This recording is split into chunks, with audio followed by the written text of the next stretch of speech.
What is data communication. तो जब ये क्वेश्चन आ रहा है आपका, तो आपने सबसे पहले तो हेडिंग देनी है डेटा की, और डेटा की हेडिंग देके बताना है आपने कि रो फैक्ट्स एंड फिगर्स को डेटा कहा जाता है। क्वेश्चन नंबर 3 में हम इसको डिटेल में भी देखेंगे कि रो फैक्ट्स एंड फिगर्स को डेटा कहा जाता है। उसके बाद डेटा कम्युनिकेशन की हेडिंग देनी है,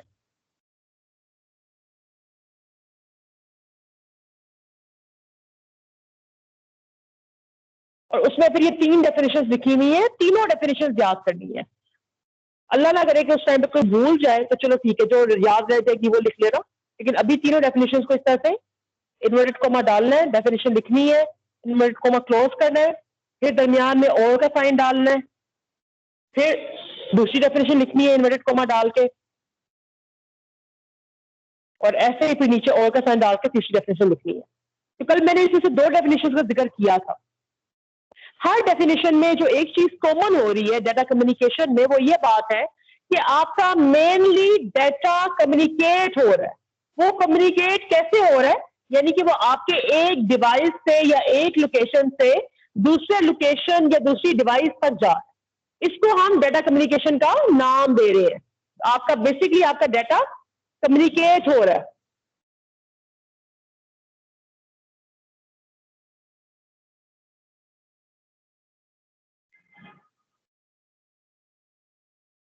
एक डिवाइस से हम डाटा को दूसरी लोकेशन तक या दूसरी डिवाइस तक भेज रहे हैं, इसको हम डाटा कम्युनिकेशन का नाम दे रहे हैं। तो फर्स्ट डेफिनेशन में हमने कह दिया था कि एक्सचेंज ऑफ डाटा, यानी कि डाटा का तबादला। डाटा क्या चीज है ये अभी हम देखते हैं। ये मैंने पहले ही बताया था कि डाटा किस किस्म का होता है, लेकिन हम इसको दोबारा से क्वेश्चन नंबर 3 में देखेंगे। तो डाटा का तबादला किसी भी 2 डिवाइस के दरमियान थ्रू द ट्रांसमिशन मीडियम। अभी ट्रांसमिशन मीडियम क्या है ये मैं इसके बारे में अभी डिटेल में बताती हूँ फिर से। या फिर हम कह रहे हैं कि हमारा डाटा या इंफॉर्मेशन ट्रांसफर हो रही है, कहां, एक जगह से दूसरी जगह पे। या हम कहते हैं कि movement of encoded information. Movement हमें समझ आ रही है कि कोई चीज चल रही है। ये एनकोडेड क्या वर्ड है? इंफॉर्मेशन का भी हमें पता है कि ठीक है डाटा से इंफॉर्मेशन बन गई है। एनकोडिंग यानी कि उसमें कुछ ना कुछ किसी ना किस्म की प्रोसेसिंग या कोई ना कोई एनकोड अप्लाई किया गया। अभी मैं हम लेक्चर की मिसाल ले लेते हैं। अभी मैं आपको पास मेरी आवाज आ रही है, तो मेरी आवाज कैसे प्रोड्यूस हो रही है? कि साउंड वेव्स बन रही है मेरी।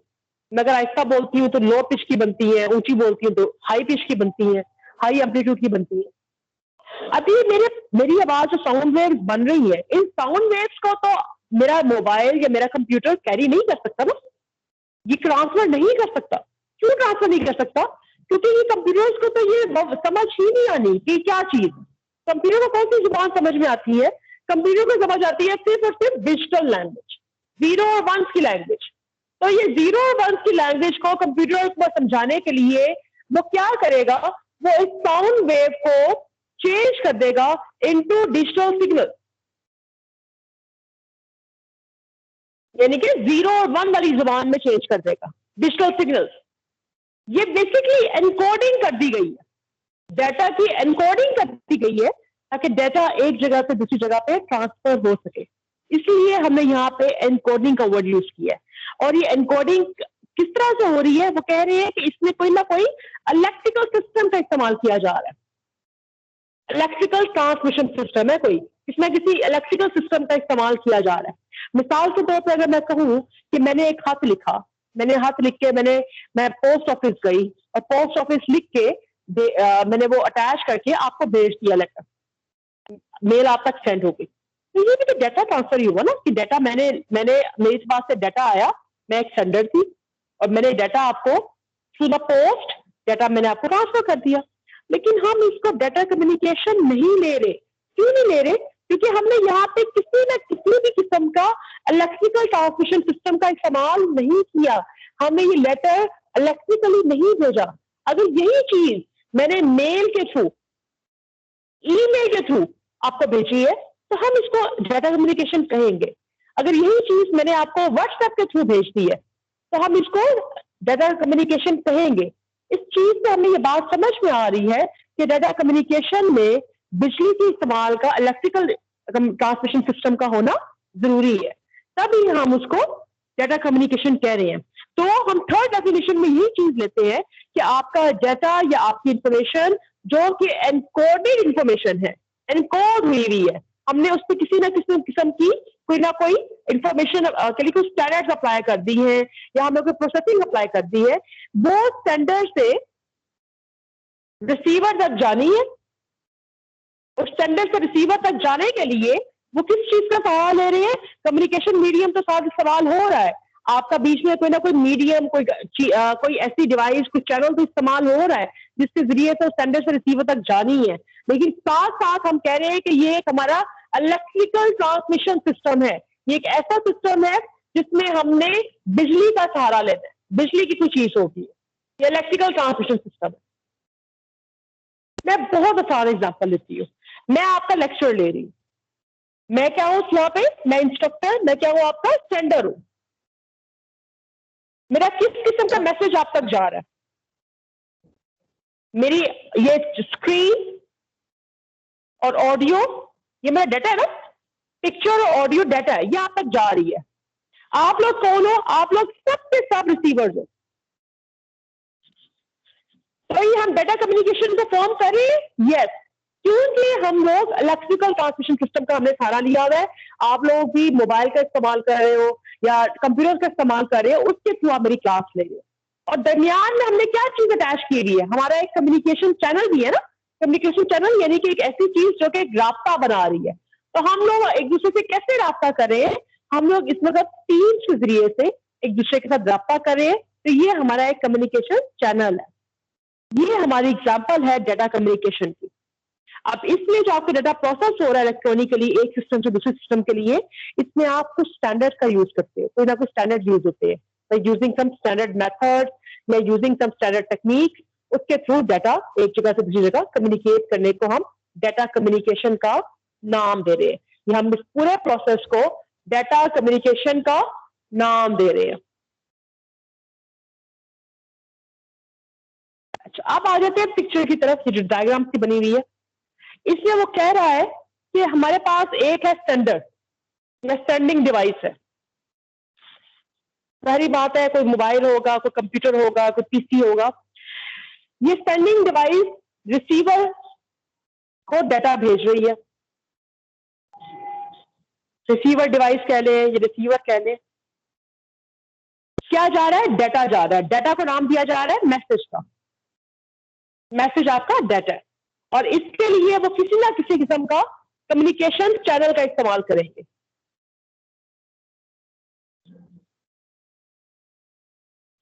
और मैंने अभी आपको बताया है कि डाटा ने सेंडर से रिसीवर तक उसी फॉर्म में नहीं चले जाना, चाहे वो टेक्स्ट डाटा है, चाहे वो वीडियो है, चाहे ऑडियो है, चाहे नंबर है, किसी भी किस्म का डाटा है। कंप्यूटर को ये वाली जुबान समझ में नहीं आनी। कंप्यूटर को जुबान समझ में आती है डिजिटल, जीरो वंस की। इसका मतलब है कि सेंडर कोई भी डाटा जनरेट कर रहा है उसमें एनकोड होना ही होना है, इसलिए हम सेंडर को एनकोडर कहते हैं। जैसे अभी आप लोग मेरी अगर आवाज सुन रहे हो तो मेरे ये एनालॉग सिग्नल्स है ना, मैं आपको पिक्चर या जो जनरेट हम कर रहे हैं डाटा, ये एनालॉग सिग्नल्स है, ये कंप्यूटर में एनकोड हो रहे हैं, डिजिटल में चेंज हो रहे हैं। डिजिटल डाटा फिर ट्रांसफर होगा, यहाँ पे कम्युनिकेशन चैनल के पास जो डाटा ट्रांसफर होना है वो डिजिटल डाटा ट्रांसफर होना है। अभी डिजिटल डाटा जब रिसीवर को मिलना है तो तब उसके लिए भी किसी काम का नहीं है, क्योंकि रिसीवर इसको नहीं समझ सकता। रिसीवर इसको अगेन चेंज करेगा इनटू एनालॉग। तो रिसीवर को हम कहेंगे डीकोडर, क्योंकि रिसीवर डिजिटल डाटा को दोबारा से उस फॉर्म में ट्रांसफर करता है जिस फॉर्म में ह्यूमन इसको अंडरस्टैंड कर सके। डिजिटल डाटा कंप्यूटर से अंडरस्टैंड करने के लिए और एनालॉग डाटा या ऐसा डाटा जो ह्यूमन जनरेट करे हैं उसको हम कह रहे हैं कि उसे एनकोड करवा के डिजिटल में कन्वर्ट करके भेजना है। इसलिए हमारे पास ये पिक्चर कंप्लीट करने के लिए हमारे पास किन किन चीजों का होना जरूरी है? हमारे पास सेंडर होगा, रिसीवर होगा, मैसेज ये जो कि हमारा डाटा है वो होगा, कम्युनिकेशन चैनल होगा और हमारे पास कोई ना कोई एनकोडिंग और डिकोडिंग की स्कीम यूज होगी, तब ये हमारा प्रोसेस कंप्लीट होता है। अब वन बाय वन इन जो डाटा कम्युनिकेशन के पार्ट्स हैं, जो हिस्से हैं, 5 हिस्से हैं, इनको हम वन बाय वन देख लेते हैं। पहला हिस्सा हमने कहा है मैसेज का। ये मैसेज हमारा पहला हिस्सा, जो डाटा है हमारा पहला हिस्सा। अब ये डाटा कैसा हो सकता है?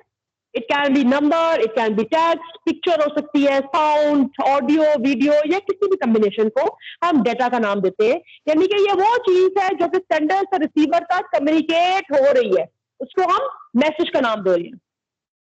देन सेंडर कौन है हमारा? सेंडर वो है जिसे डाटा को भेजना है। डाटा कौन भेजता है? डाटा किस तरह से जाना है? डाटा जो सेंडर तक जाना है वो जाएगा, आपका डाटा ट्रांसमिट होगा, इसलिए हम सेंडर को सोर्स या हम सेंडर को ट्रांसमीटर भी कहते हैं, क्योंकि ये ट्रांसमिट कर रहा है। तो आप कह रहे हो कि या तो आपका ये सेंडर है या आपका ये सोर्स है या आपका ये ट्रांसमीटर है। और तीसरा चौथा वर्ड हमने पहले भी यूज किया है कि हमारा ये एनकोडर भी है, कि हम सब के सब नाम अपने सेंडर को दे रहे हैं। इसी तरह रिसीवर भी हम कह रहे हैं कि रिसीवर हमारा क्या है? रिसीवर के पास डाटा मिलना है। सेंडर में एग्जांपल कौन कौन सी हो सकती है? सेंडर में एग्जांपल हो सकती है कंप्यूटर की, telephone, camera, microphone, screen, mobile phone, PC, laptop, ये सब सेंडर्स की एग्जांपल्स है। रिसीवर ऐसी चीज है जिससे डाटा को रिसीव करना है। तो आपका डाटा जो रिसीव कर रहा है उसको हम कह रहे हैं रिसीवर। डाटा रिसीव करेगा ये, इसको हम कह रहे हैं रिसीवर। इसके अलावा हम रिसीवर को डिकोडर भी कहते हैं। इसके अलावा हम रिसीवर को सिंक भी कहेंगे, क्योंकि यहाँ पे डाटा आ जाना ना, डाटा यहाँ पे अल्टीमेटली पहुंच रहा है, इसलिए इसको सिंक या डेस्टिनेशन यानी कि मंजिल भी कह रहे हैं, जिस तक डाटा ने पहुंचना है। ये सब के सब नाम हम दे रहे हैं रिसीवर को। ये रिसीवर आपका कौन हो सकता है? या आपका अगेन कोई कंप्यूटर हो सकता है, टेलीफोन हो सकता है, स्क्रीन हो सकती है, मोबाइल फोन हो सकता है। जिस जिस फॉर्म में डाटा पहुंच सकता है, जहां जहां डाटा पहुंच सकता है, उसको हम रिसीवर का नाम दे रहे हैं। तो कम्युनिकेशन चैनल क्या है? ये कम्युनिकेशन चैनल वो रास्ता है, वो पाथ है जो कि सेंडर को रिसीवर से मिला रहा है। किस तरह से मिला सकता है? या तो कोई केबल होगी, कोई तार होगी, उस तार के जरिए से डाटा सेंडर से रिसीवर तक जाएगा, या फिर ये वायरलेस होगी, वायरलेस डाटा सेंडर से रिसीवर तक जाएगा। अगर तो आप किसी ना किसी फिजिकल मीडियम का इस्तेमाल कर रहे हो, फिजिकल मीडियम यानी कि तार या केबल, उसके जरिए से आप सेंडर से डाटा रिसीवर तक पहुंचा रहे हो, तो आप उसको कहते हो कि आपने इस्तेमाल किया है गाइडेड मीडिया का। गाइडेड मीडिया, गाइडेड मीडिया जैसे कि आप किसमें आ रही है, केबल्स, ट्विस्टेड पेयर केबल होती है, केबल्स की कैटेगरीज हैं। कोएक्सियल केबल होती है, ये कैटेगरीज है, इसकी हमें डिटेल में नहीं जाना। फाइबर ऑप्टिक होती है, शायद कुछ का आपको पता भी हो। अगर आप लोगों ने पीडीसीआर वगैरह से लिया हुआ है डाटा, तो आप लोग नेट यूज करते हो उसको, तो आप इनमें से किसी केबल का इंतखाब करते हो। अगर वो मॉडेम आपके घरों में मॉडेम लगा हुआ है और मॉडेम से पीडीसीआर से डाटा आ रहा है, तो आप किसी न किसी केबल का इस्तेमाल करते हो। अगर आप लोग मोबाइल का वायरलेस यूज कर रहे हो ना, मोबाइल का डाटा यूज कर रहे हो, मैं ये नहीं कह रही कि घर में मॉडेम लगा हुआ है और तब आप मोबाइल से उसको यूज कर रहे हो, तब तो अल्टीमेटली आपको गाइडेड मीडिया यूज हुआ है ना, क्योंकि मॉडेम के पास तार लगी हुई है।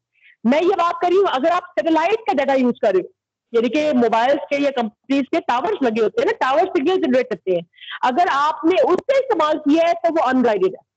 उसके अलावा अगर आपने किसी न किसी केबल का इस्तेमाल किया है तो आपने गाइडेड मीडिया का इस्तेमाल कर लिया। तो गाइडेड मीडिया फिजिकल केबल का इस्तेमाल है, केबल है, ये ट्विस्टेड पेयर केबल है, कोएक्सियल केबल है, या फाइबर ऑप्टिक केबल है, ये सब की सब केबल्स मिलकर आपका गाइडेड मीडिया बनाती है। और अनगाइडेड में किसी किस्म का फिजिकल मीडियम इस्तेमाल नहीं होता, जैसे कि माइक्रोवेव का इस्तेमाल हो रहा है या सैटेलाइट के जरिए सिग्नल जनरेट होते हैं, उसमें हम गाइडेड मीडिया, अनगाइडेड मीडिया का इस्तेमाल करते हैं। अब ये सब चीजें सेकेंडरी रह जाएंगी अगर तो एनकोडर और डीकोडर नहीं है। एनकोडर और डीकोडर के बगैर ये चीजों का कोई काम नहीं है, क्योंकि आपकी आप जो भी सिग्नल जनरेट कर रहे हो, जो भी आप डाटा जनरेट कर रहे हो, वो एनालॉग सिग्नल्स है। वो सेम स्पीड के या सेम फ्रीक्वेंसी के या सेम एम्पलीट्यूड के नहीं है। कंप्यूटर इसको अंडरस्टैंड नहीं कर सकता। कंप्यूटर में चेंज करने हैं हमने इनटू डिजिटल सिग्नल्स, क्योंकि कंप्यूटर को सिर्फ बाइनरी जुबान समझ में आती है। तो एनकोडर इन सिग्नल्स को कन्वर्ट करता है डिजिटल में, ताकि फिर ये ट्रांसमिट हो सके।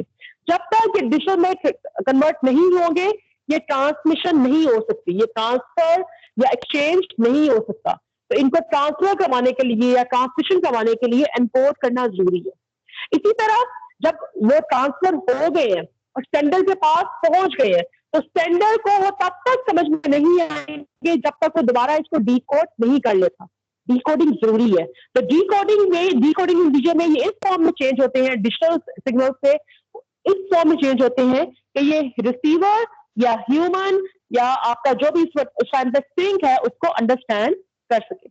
और सेंडर रिसीवर आपस में कम्युनिकेट नहीं कर सकते जब तक आपके सिग्नल्स इनकोड और डीकोड नहीं होते। तो ये 5 हमारे कंपोनेंट्स थे। हमने देखा है कि स्टैंडर्ड है, रिसीवर है, स्टैंडर्ड जो कि डाटा भेज रहा है, डाटा कम्युनिकेशन में जो डाटा भेज रहा है, रिसीवर जो उसको रिसीव कर रहा है, और डाटा जो हम ट्रांसफर कर रहे हैं उसको हमने मैसेज का नाम दिया है। डाटा जो भेजा जा रहा है सेंटर से वो एनकोड हो रहा है, इसलिए एनकोडर जरूरी है, और जो रिसीव कर रहा है वो डीकोड हो रहा है, इसलिए डीकोडर जरूरी है।